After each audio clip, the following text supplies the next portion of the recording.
കിട്ടൂടാ, ഇപ്പൊ കിട്ടും, ഇപ്പൊ ഈശി പൂശോടാ. If the Anatoman arrest is very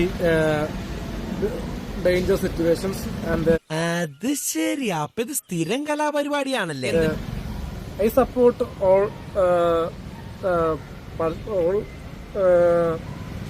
persons because her